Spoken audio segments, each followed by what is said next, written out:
Muy bien, vamos a comenzar. ¿Quién puede leer el San Juan 6:25? Vamos a leer hasta el 31, vamos a leer. Y hallándole al otro lado del mar, le dijeron: David, ¿cuándo llegaste acá? Respondió Jesús y le dijo: de cierto os digo que me buscáis, no porque habéis visto las señales, sino porque comiste el pan y os saciaste.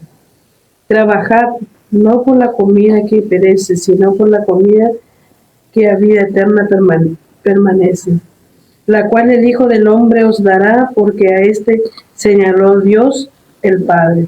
Entonces le dijeron: ¿qué debemos hacer para poner en práctica la obra de Dios? Respondió Jesús y le dijo: esta es la obra de Dios, que creéis en el que Él ha enviado. Le dijeron entonces: ¿qué señal pues haces tú para que veamos y te creamos? ¿Qué obra haces?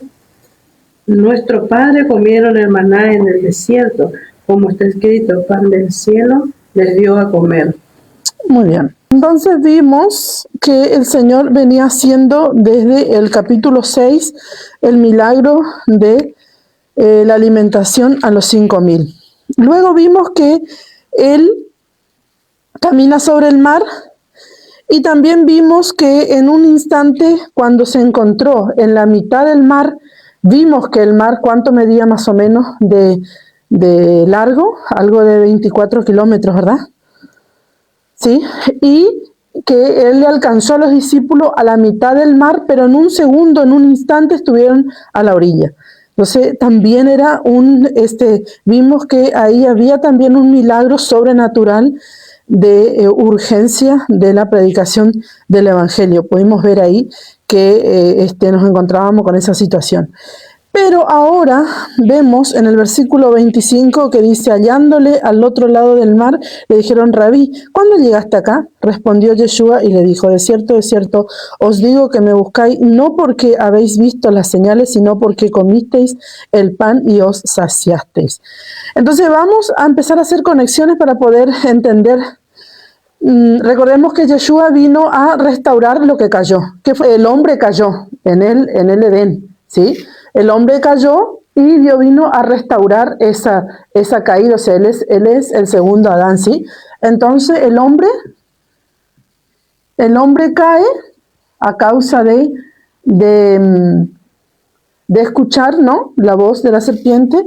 Cae el hombre en pecado, el hombre y la humanidad, vamos a decir, y el Señor viene a restaurar eso, porque fijémonos que el Señor nos viene a llevar nuevamente al paraíso, o sea, nos viene a llevar nuevamente al jardín, quiero decir, ¿sí? Entonces viene Yeshua viene a restaurar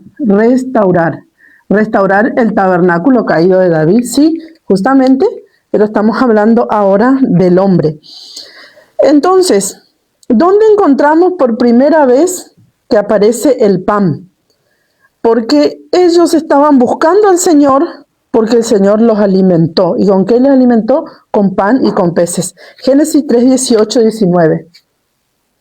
Espinos y cardos te producirá, y comerás planta del campo.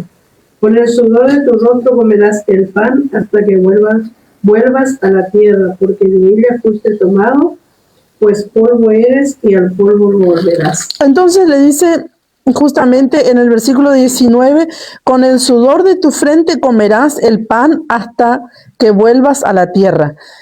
Si el hombre no pecaba, quizá no íbamos a trabajar, y sí, por lo visto que era diferente.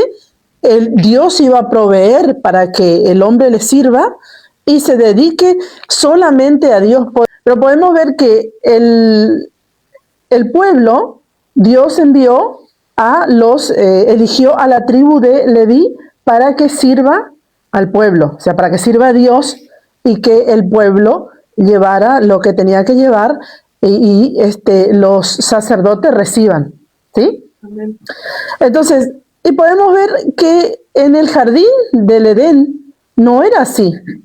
Dios era el que proveía al hombre, ¿se entiende o no? Dios proveía al hombre para que el hombre le sirva y no tenga problema de provisión. Ahora, cuando el hombre cayó, Dios dijo, bueno, el pueblo va a proveer a los sacerdotes para que ellos lleguen a mí, porque en el jardín del Edén el hombre tenía que servirle nomás a Dios y Dios le proveía. El hombre cayó, Dios se dijo, bueno, ahora el hombre va a tener que dar y el sacerdote va a recibir la ofrenda, la ofrenda para reconciliarle a Dios con el pueblo. ¿Se entiende o no? Entonces, ¿qué sucede? Que por lo visto el pan no era un problema, como les vengo diciendo.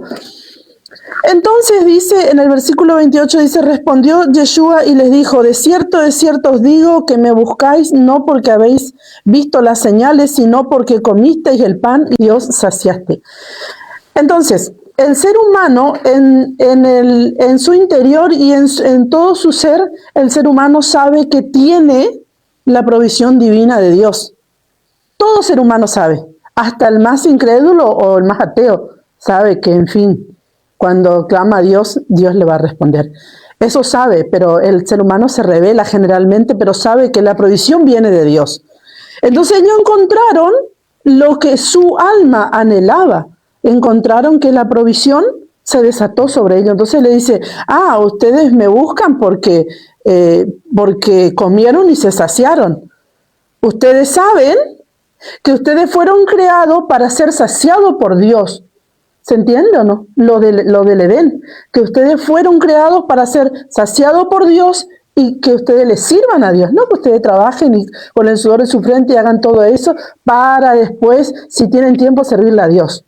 Ustedes saben que si Dios le da todo, ustedes van a ser saciados, van a ser provistos y le van a servir a Dios. Entonces el Señor dice, de cierto os digo, que me buscáis no porque viste las señales, no porque vio que ellos vieron que el Señor hizo, sino porque comieron y se saciaron, querían estar con el Señor porque sabían que ese es el lugar, el diseño original de Dios, que seamos saciados por Dios.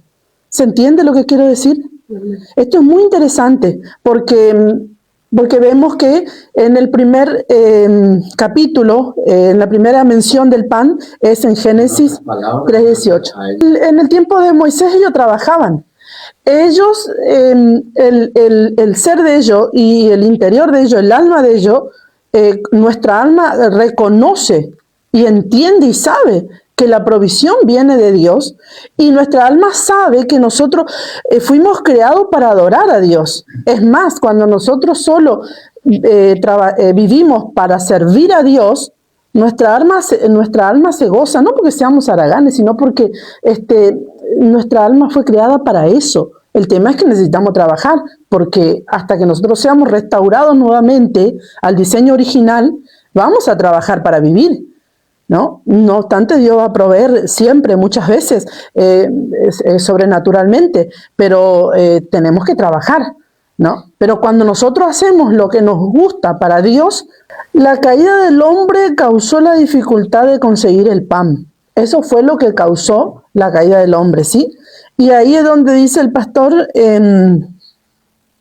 trabajad no por la comida que perece, sino por la comida que a vida eterna permanece, la cual el Hijo del Hombre os dará, porque a este señaló Dios el Padre. Entonces, podemos ver, vamos a leer Isaías 55:1. A todos los sedientos venid a las aguas, y los que no tienen dinero venid, comprad y comed. Venid, comprad sin dinero y sin precio vino y leche. Muy bien. Entonces, acá dice, trabajad no por la comida que perece. Cuando nosotros leemos esto, nosotros decimos, wow, entonces que el Señor no está diciendo que no trabajemos, porque lo que hacemos perece. No está diciendo literal que no trabajemos, sino que nosotros busquemos a Dios y busquemos en la fe y logremos lo que no perece, que es justamente el servicio a Dios, el evangelio, el orar por los enfermos, el orar, el interceder y todo lo que sucede. Pero ahí donde leíste, léeme de vuelta, a ver. A todos los sedientos venid a las aguas, y los que no tienen dinero venid, comprad y comed. Venid, comprad sin dinero y sin precio, vino y leche. Entonces, otro mensaje que es como que nosotros no necesitamos trabajar y no necesitamos dinero, pero sí lo necesitamos. Si nosotros no trabajamos, no vamos a ir a un negocio a pedirle que nos regale las cosas, pero el Señor está hablando de un sentido sobrenatural, que justamente Él viene haciendo milagros sobrenaturales. Él se refiere a esto, porque dice, a todos los siguientes, venid a las aguas. ¿Cuáles son las aguas? Y a los que no tienen dinero, venid, comprad y comed, venid, comprad sin dinero y sin precio vino y leche. Vamos a Apocalipsis 21:6. Entonces podemos ver que el Señor, así como estos tenían, ¿cuántos denarios tenían para comer?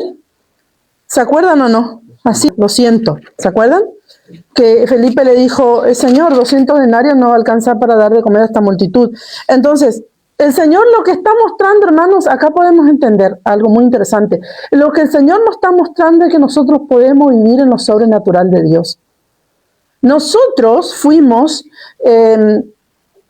criados y vivimos en un mundo negativo, ¿no? Todo el mundo dice, y nosotros muchas veces nos equivocamos y decimos no hay, o qué difícil que está la cosa, o cómo subió todo, o cosas así. Ese es nuestro lenguaje. El problema es que nosotros tenemos un diseño para hablar lo sobrenatural de Dios, pero no hablamos porque nos contaminamos con el mundo. Venimos del mundo, o sea, de las costumbres del mundo, de donde Dios nos sacó, y seguimos y traemos a Cristo eso. Por eso Él dice que Él nos dio la mente de Cristo. ¿Sí?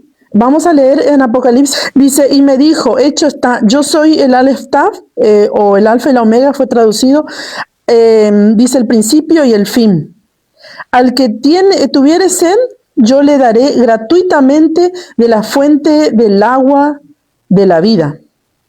Entonces, lo que el Señor está hablando en Isaías 55:1, Él está hablando de lo sobrenatural de Dios. Porque no lo buscamos, ¿sí?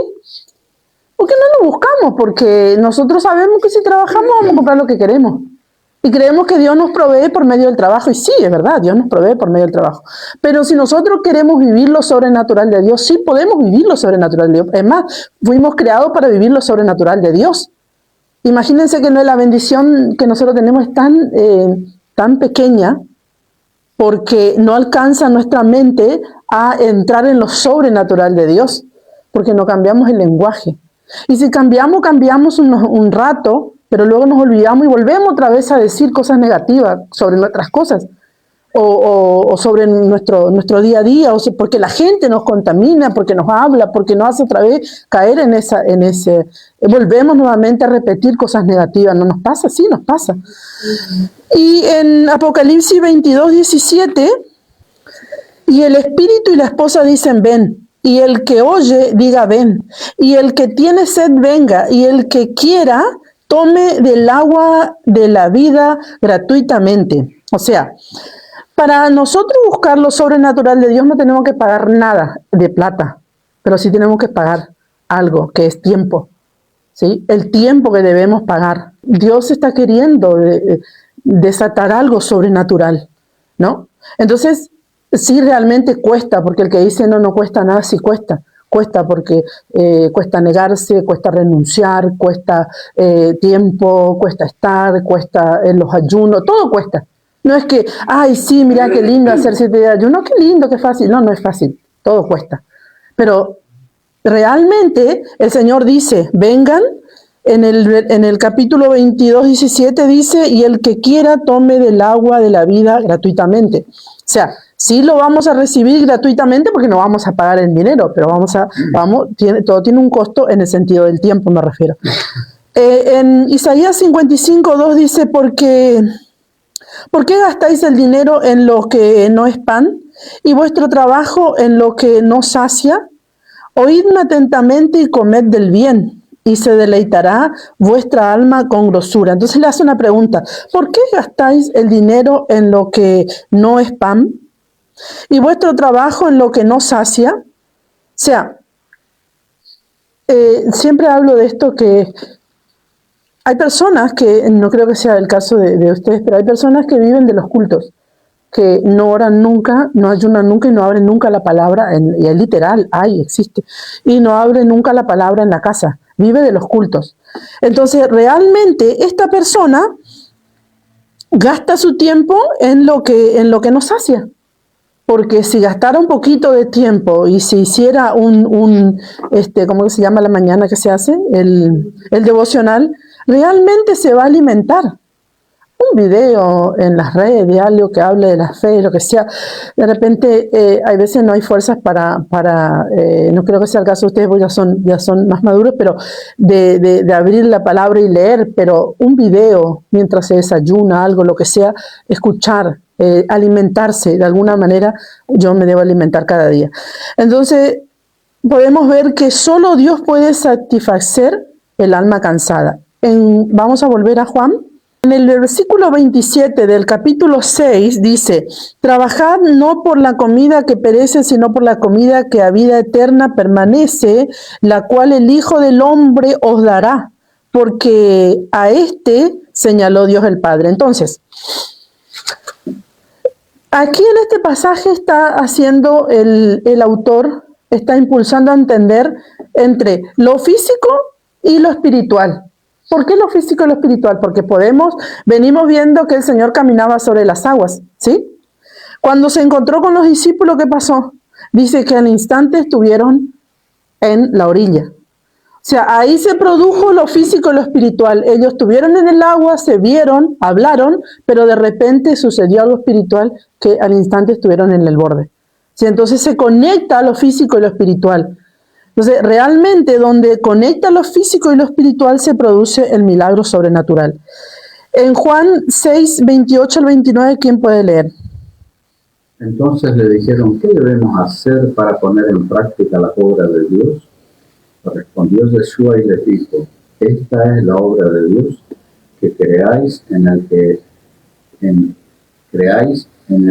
Él ha enviado. Le dijeron entonces: ¿qué señal pues haces tú para que veamos 6, 28, 29. y que creamos? ¿Y qué obra haces? Muy bien. Entonces, en el versículo 28 dice, entonces le dijeron: ¿qué debemos hacer para poner en práctica las obras de Dios? Es medio irónico, ¿verdad? Esta pregunta que le hacen, porque estos eran israelitas, sabían cuáles eran las obras de Dios. Sabían que las obras de Dios eran la fiesta, que era el Shabbat, que era hacer misericordia, que era llevar sus diezmos y sus ofrendas, que era tener misericordia, hospedar, y todo esto era la obra de Dios, ellos sabían.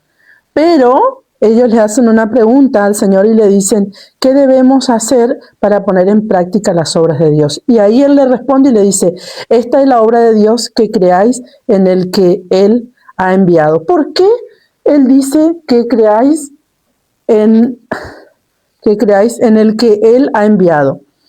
¿Por qué? Porque resulta que en el tiempo de Yeshua el templo estaba en vigencia, ¿sí? Vamos a hacer un dibujito del templo a ver si me sale. Vamos a poner una cosa así. El templo estaba en vigencia, ¿no? Entonces aquí llevaban las personas sus ofrendas y presentaban sus ofrendas y el sacerdote lo recibía y eran perdonados sus pecados y podían entrar a servir, a adorar a Dios. Ahora resulta que Yeshua se encuentra en una condición de la que estamos hoy nosotros, que tenemos que enseñar a que la gente vuelva a Yeshua. Porque Yeshua, fíjense que el patrón se repite todo el tiempo, porque Yeshua lo que vino a hacer fue a levantar el tabernáculo caído de David. Pero ¿qué sucedió? Ellos se levantaron contra Yeshua. Luego sí, una gran multitud creyó y siguió y vivió así, pero en el año nuevamente, 300 más o menos, un poco antes, nuevamente sacan la Torá y ponen otra religión, que es el cristianismo, ¿sí? Sacan la Torá, ¿se entiende o no? Y ahí nuevamente, ahora venimos nosotros nuevamente por profecía de Daniel 7:25.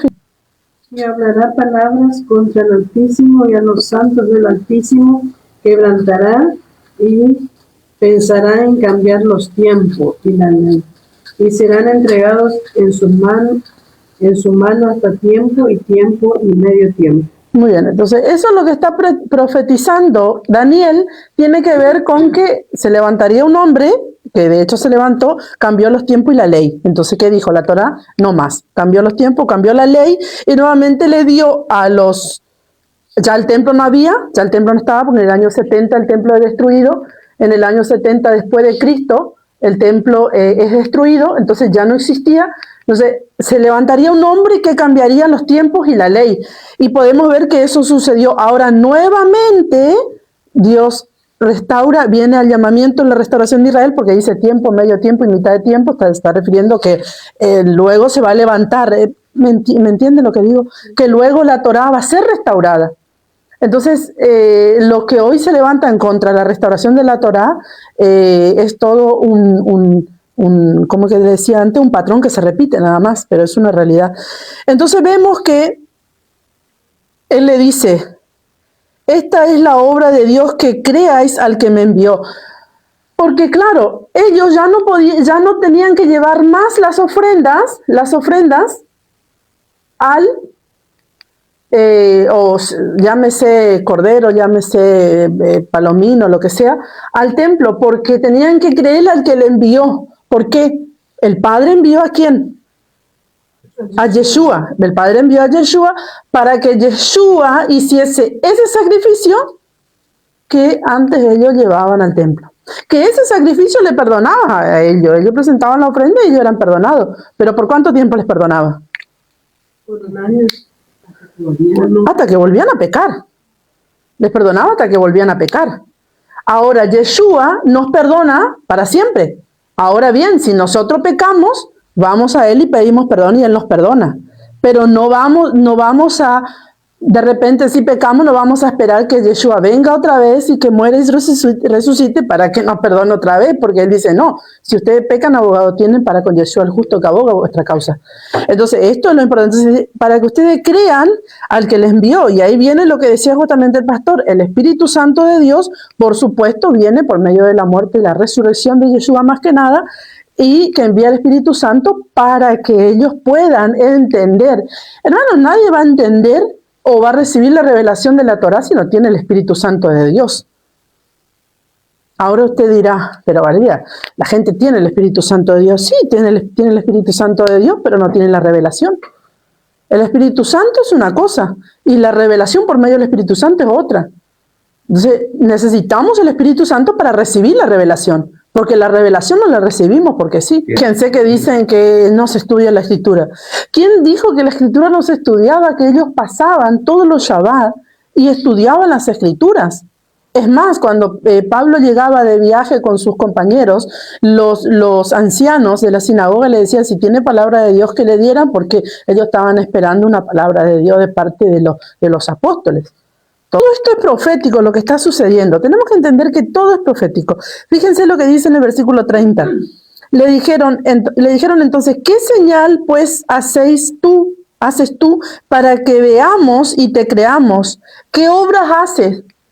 ¿Acaso no hizo la señal de dar de comer a 5,000? Y eran 5,000 hombres. O sea que en realidad, seguramente que eran de 20,000 personas. Entre niños, niñas y mujeres, y mujeres, superaba los 10,000. Entonces ellos le dicen, fíjense lo que dice, ¿qué señal haces tú para que veamos y te creamos? ¿Qué obras hace? Porque la señal más maravillosa que Dios hizo para nosotros, que Él es el Cristo y que Él trajo la Torá a nosotros, que la gente, que el sistema del cristianismo no quiere, que Él trajo la Torá fue su muerte y resurrección. Porque la muerte y la resurrección de Él nos dio a nosotros la entrada, porque Él fue delante del Padre, lo que hacía el sumo sacerdote una vez al año en el templo, Él lo hizo, pero en el templo celestial. Dice que se presentó una sola vez y para siempre delante del Padre y llevó consigo todos nuestros pecados cuando murió. Y presentó las primicias de la resurrección en su momento. Entonces, Esa es la obra más grande y más maravillosa que pudo haber hecho Yeshua, y la única que nosotros debemos creer, porque dice, ¿qué señal haces? Ellos vieron la señal de la multiplicación, ellos vieron la señal de que él caminó sobre el mar, y esa era una señal, porque Moisés, que fue la sombra de Yeshua, o un diseño profético a Yeshua, podemos ver que él caminó por el medio del mar. Yeshua caminó sobre las aguas, y el Señor le dijo a Moisés, enviaré un profeta igual a ti, ¿sí? Del medio de tus hermanos. Entonces, tenemos que entender que él sí dejó señal. La señal era esa, la señal de la multiplicación, la señal de caminar sobre las aguas, la señal de pasar el mar en un tiempo récord, que era imposible. Todo eso era señal que ellos hicieron, y lo que sucedió, que cuando el pueblo de Israel pasa el mar de Junco, o el mar Rojo, podemos ver que también se pasaron un tiempo sobrenatural de Dios. Entonces, esta es la señal más grande que Yeshua hizo, la señal de su muerte y resurrección. Qué ironía, porque el mismo estado espiritual que tenía Israel tiene hoy el pueblo de Dios, el mismo estado, el mismo estado. Están lo de Judá, los que guardamos la Torá, y para que más o menos tengan una idea de lo que les quiero decir, y el reino del norte, lo que están en el cristianismo, porque el reino del norte, ¿qué hacía? Adoraba a Baal, adoraba a Astarot. ¿Qué hacen el sistema? Hacen la fiesta del sistema, guardan el día del sistema y todo esto, o sea, están en la misma condición.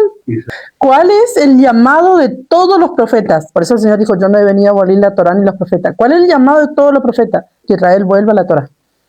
Todo el llamado de los profetas es que Israel vuelva a la Torá. Entonces, fíjense y lean los libros de los profetas, principalmente el profeta Oseas, es que Israel vuelva a la Torá, lo único. Eso, el enfoque del libro de Oseas es que Israel vuelva a la Torá. 6:31 dice, nuestros padres comieron el maná en el desierto, como está escrito, pan del cielo les dio a comer. En Hebreos, porque la ley constituye sumo sacerdote a débiles hombres. Cuando dice esto en Hebreos 7:28, si usted va a poner aclare, ¿por qué puso? Porque cuando lea y se olvide de esta enseñanza, va a creer que no va a entender este versículo, que es muy controversial. Dice, débiles hombres, pero la palabra del juramento posterior a la ley, al Hijo hecho perfecto para siempre. ¿Cuál es el contexto de Hebreo? El contexto de Hebreo es Yom Kippur, todo el contexto de Hebreo. El libro de Hebreo, el contexto del libro de Hebreo es Yom Kippur. ¿Por qué? Porque está hablando todo el tiempo, más que nada, la primera parte y hasta más de la mitad, está hablando del sumo sacerdote que se presenta una vez al año. ¿Cuándo es el tiempo que se presenta el sumo sacerdote una vez al año? Yom Kippur. Yeshua se presentó una vez y para siempre. Entonces el sumo sacerdote se presentaba una vez al año para limpiar al pueblo. Ahora dice, porque la ley constituye sumo sacerdote a débiles hombres. Pero, ¿de qué ley está hablando? Ese es el punto. Entonces todo el problema fue la traducción, porque cuando yo leo ley ahí, yo digo, sí, pero ¿de qué ley me está hablando? Él me está hablando de la ley del espíritu, de la ley de la carne, de la ley del pecado, de la ley del hombre, de la ley del sacrificio, de la ley de las ofrendas. ¿De qué me está hablando? De la ley del sacrificio, porque está hablando Pero para débil de hombre. No. Porque está hablando del sumo sacerdote, el sacerdocio de Melquisedec, ¿no?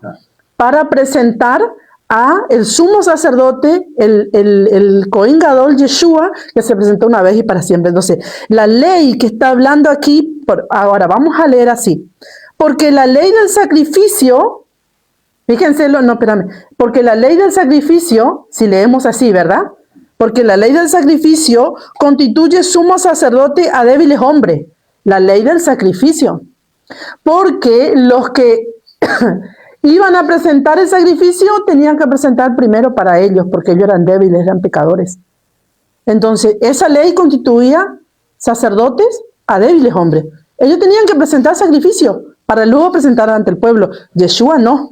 Por eso dice, Pero la palabra del juramento, posterior a la ley, ahí está el problema, porque cuando el sistema lee esto y no entiende el contexto, y de qué ley está hablando, dice que es la Torá. Que la Torá constituyó sumo sacerdote a débiles hombres. Como que nosotros ahora nos volvimos débiles a causa de la Torá. ¿Entienden o no? ¿Por qué? Porque leen fuera de contexto los textos de... Nadie podía hacer el sacrificio porque todos tenían pecado, tenían que ser uno sin pecado. Entonces dice, hecho perfecto para siempre.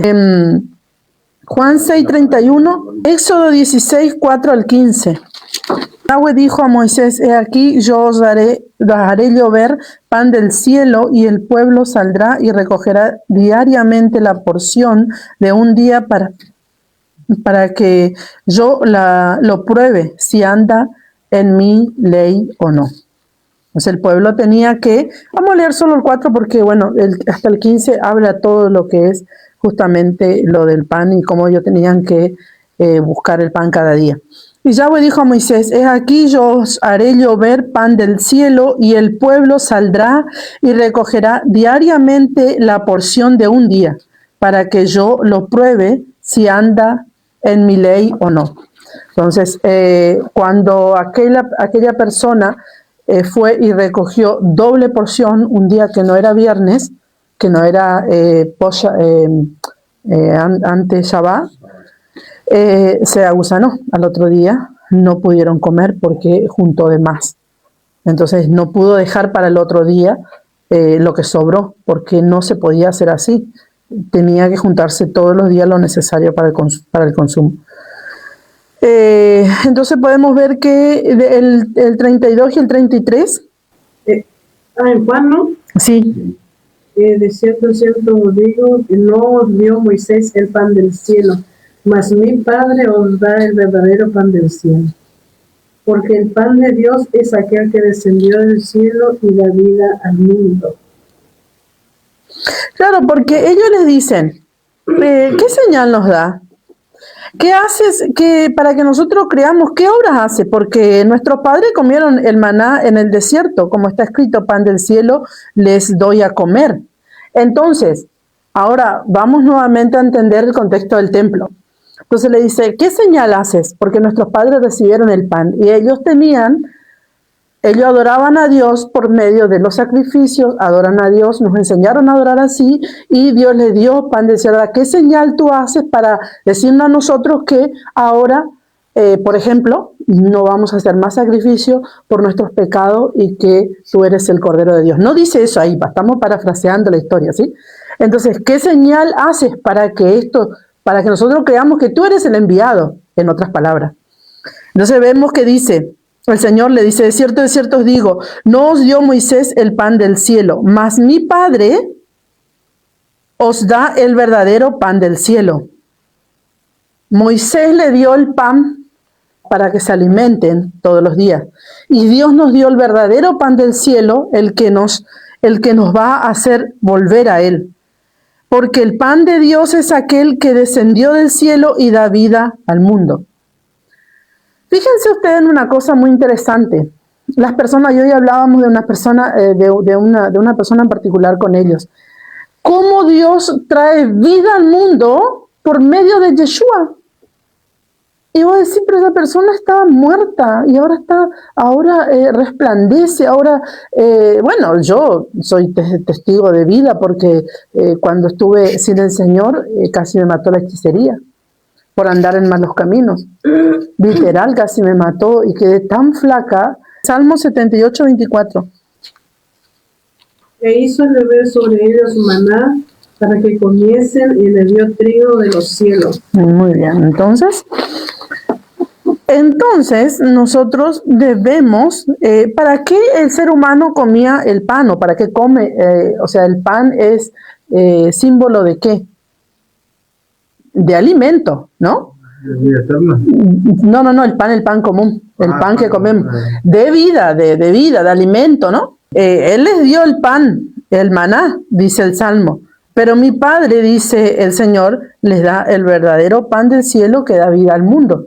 O sea, cuando Yeshua viene sobre el ser humano, le da vida al ser humano.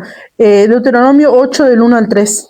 cuidaréis de poner por obra todo mandamiento que yo os ordeno hoy para que viváis y seáis multiplicado y entréis y poseáis la tierra que Yahweh prometió con juramento a vuestros padres.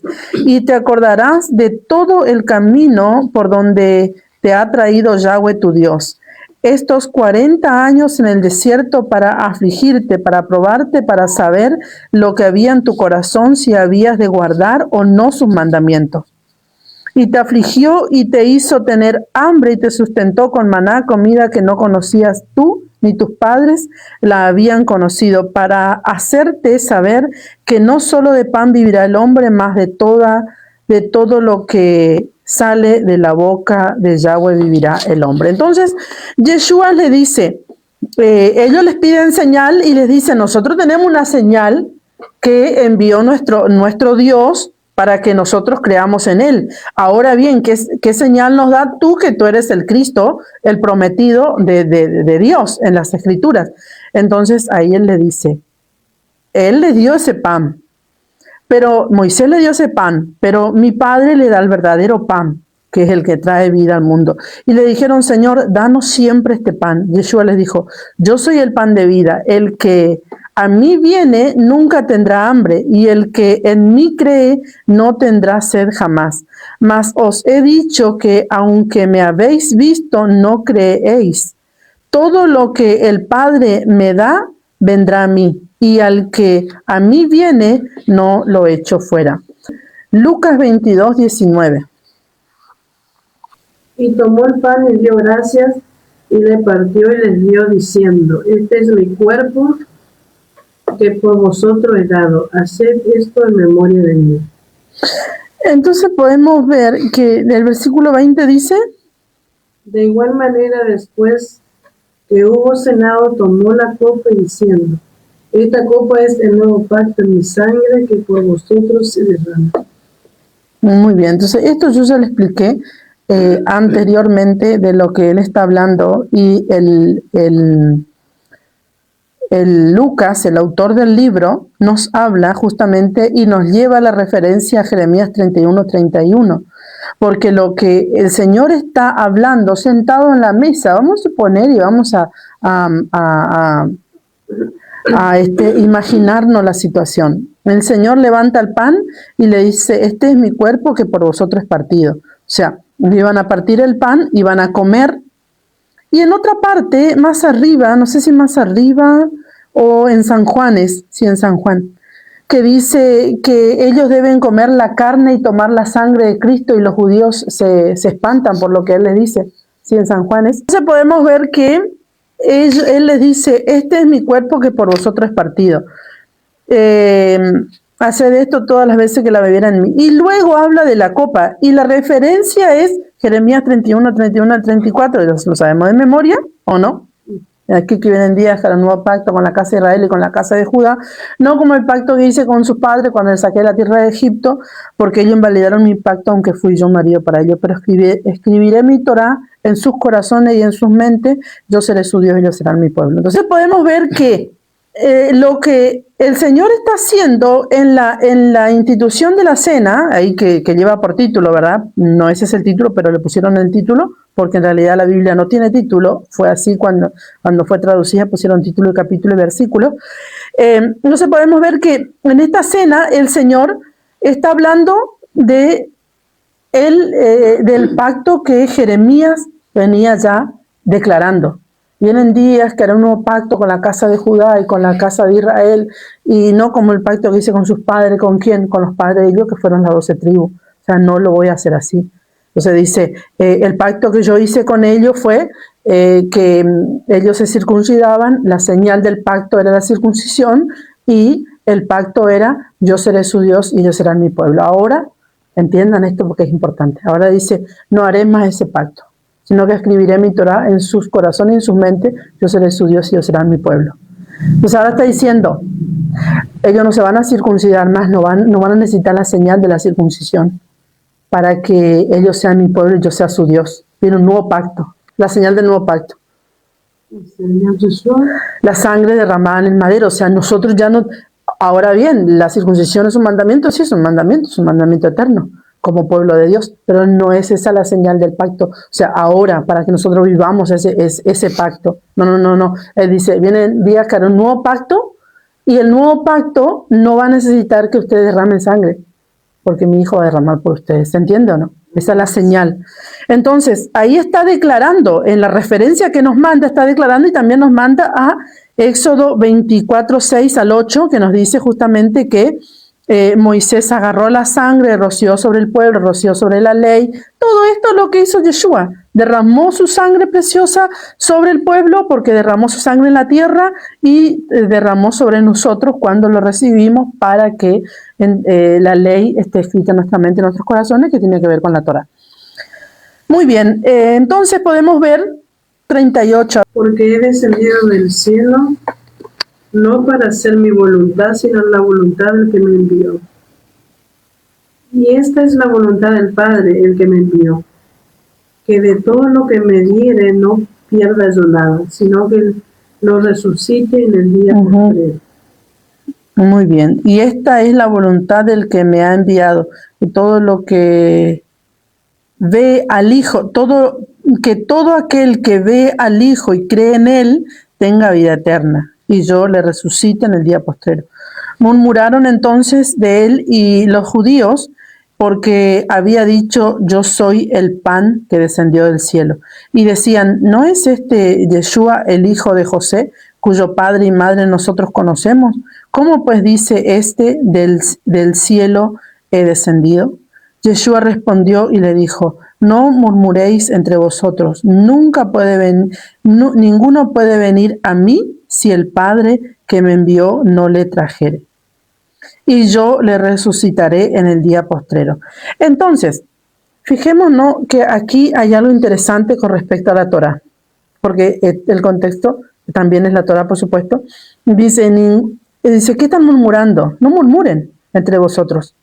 Ninguno puede venir a mí. O sea, ellos dicen, este es José, este es Jesús, el hijo de José y María. ¿Cómo puede ser? ¿Qué puede tener este? Entonces el Señor les entiende lo que ellos están murmurando y le dice, no murmuren porque ninguno puede venir a mí si no le da el Padre.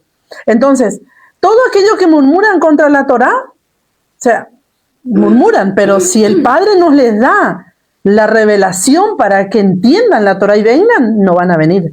¿Me entienden o no? O sea, los que van a tener la Torá son el remanente que habló Elías, y que habló Pablo sobre Elías en Romanos, que dice, yo me he reservado 7,000 que no han doblado su rodilla ante Baal. O sea, podemos ver que el Señor le está diciendo algo muy interesante, porque le dice, ninguno puede venir a mí. Ustedes pueden quejarse, pueden decir, pueden pensar, pueden verme a mí como un cualquiera. No pueden venir a mí si el Padre que me envió no le trajeren. Fíjense que lo que estaban murmurando le conocían que era el hijo de José y María, pero los que vinieron a él también le sabían que era el hijo de José y María, solo que a esos le fue revelado. ¿Me entienden o no? O sea, es como que había dos grupos de personas, un grupo que murmuraba y otro grupo que los dos estaban en las mismas condiciones. El cristianismo y el mesianismo, podemos decirle, para que me entiendan, los dos están en las mismas condiciones. Los dos saben que Yeshua es el que murió y resucitó, pero no tienen los dos la revelación de la Torá. Entonces los dos grupos están en las mismas condiciones. Este no es Yeshua, el hijo de José y María.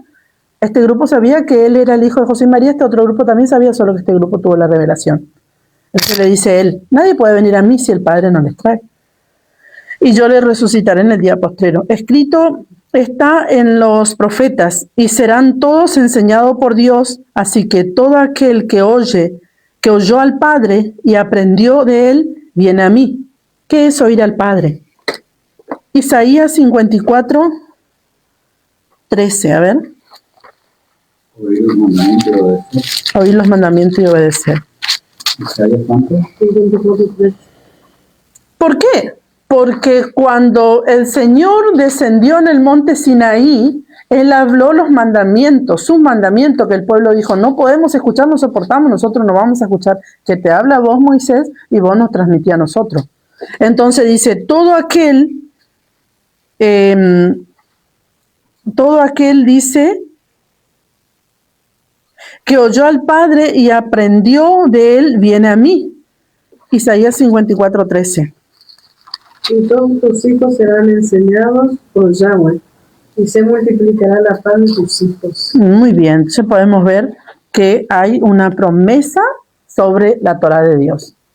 La Torá de Dios tiene promesa en todo el contexto de las Escrituras.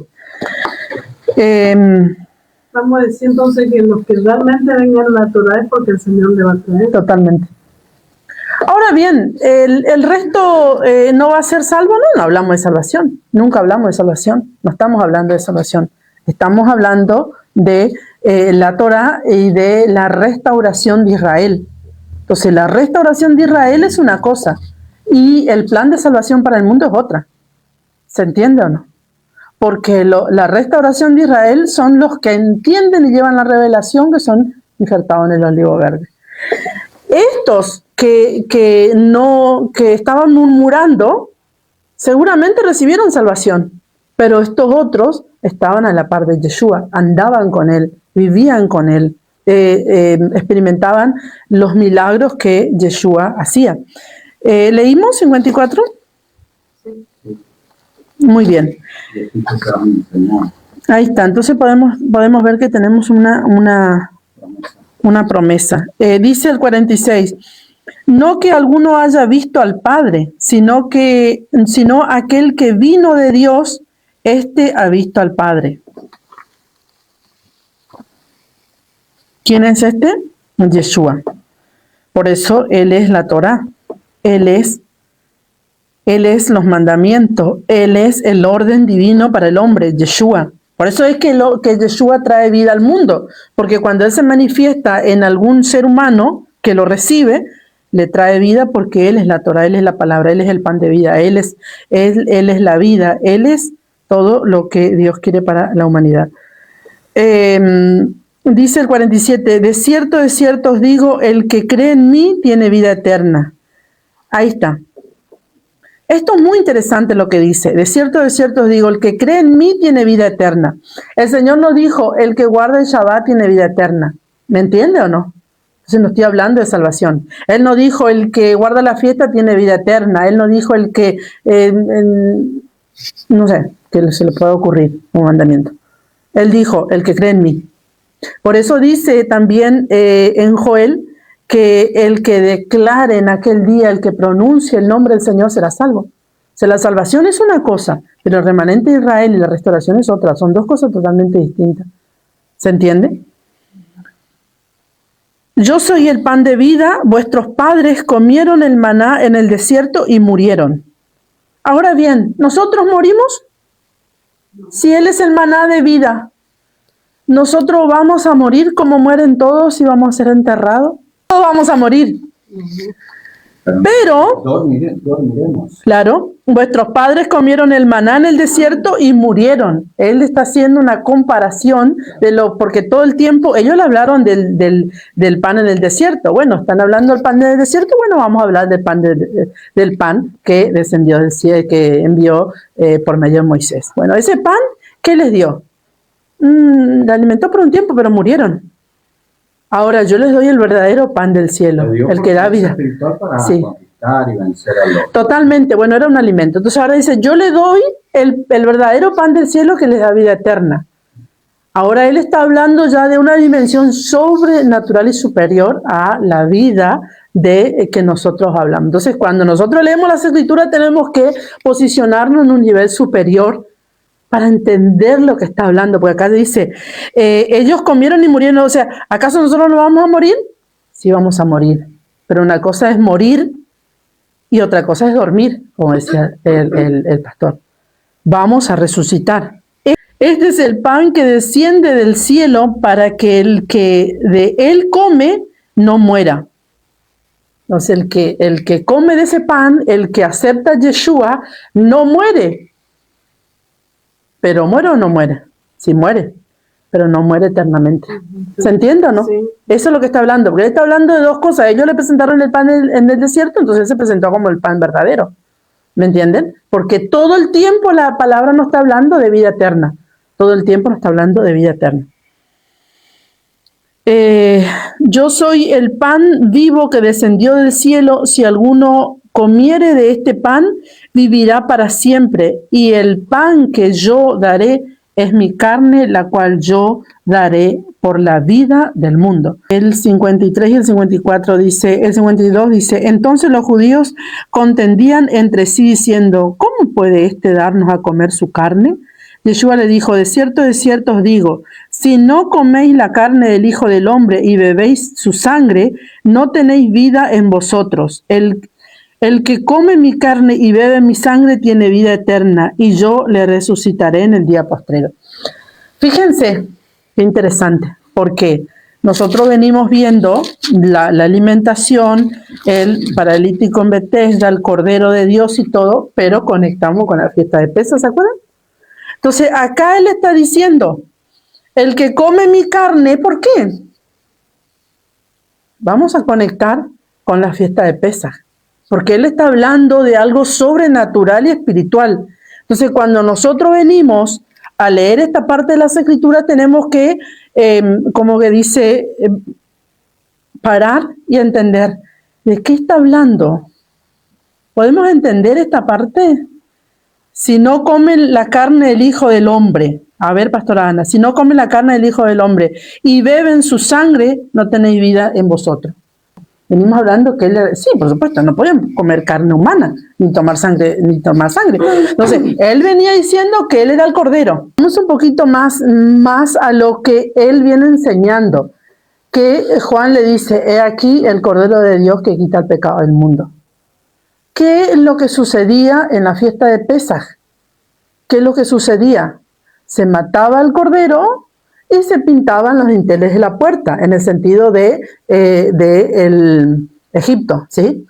Entonces, pero todos los años, cuando ellos iban a la fiesta de Pesaj en Jerusalén, ellos comían el cordero.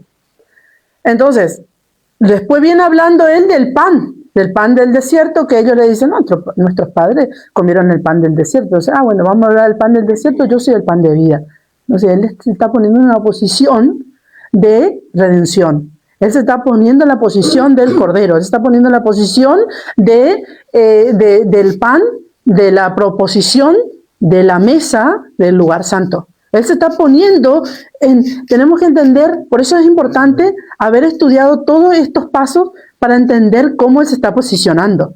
Pero resulta que ellos no estaban pudiendo entender, porque ellos le dicen, más arriba, no podemos dejar de entender esto bien. Yo quiero que usted entienda bien, porque más arriba ellos le dicen, ¿qué señal haces?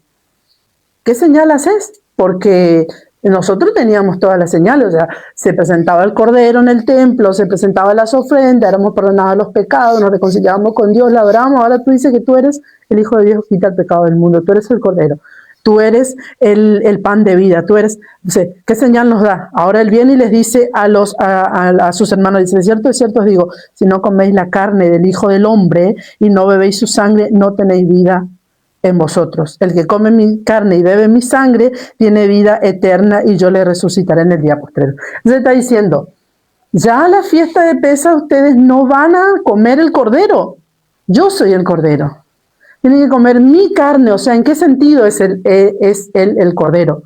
Que ya no van a presentar más sacrificios para Dios en la fiesta de Pesaj. En la fiesta de Pesaj tenemos nuestro cordero. Por eso vamos a 1 Corintios 5:8. Así que celebremos la fiesta. ¿Qué fiesta? Pesaj. No con la vieja levadura, ni con la levadura de malicia y maldad, sino con panes sin levadura de sinceridad y verdad. Pero más arriba nos dice, limpiaos, dice, pues, de la vieja levadura para que sea nueva masa sin levadura. Porque nuestra Pascua, ahí está. Entonces, lo que él estaba diciendo, yo quiero que me entiendan esto, lo que él estaba diciendo a sus hermanos, estaba diciendo, el que no come mi carne y bebe mi sangre no tiene parte conmigo.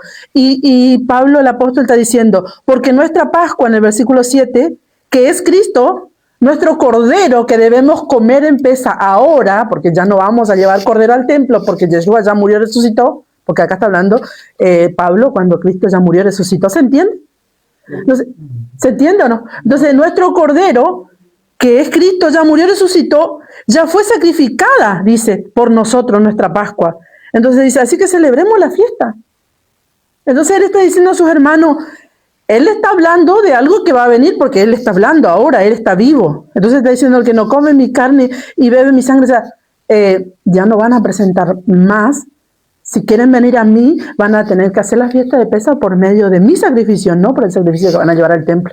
¿Se entiende? Totalmente. Entonces, justamente esto. Entonces está diciendo que ahora está hablando de la carne. Porque, claro, porque ellos llevaban el cordero y ¿qué hacían? Presentaban la ofrenda y una parte comían. Entre todo el pueblo comían los corderos. Esa era la carne que comían. Ahora él dice, el que come mi carne. ¿Qué está diciendo? Que la fiesta de Pesaj venidera iba a ser por medio de Yeshua. No necesitamos presentar un cordero en el templo porque él es el cordero y debemos comer.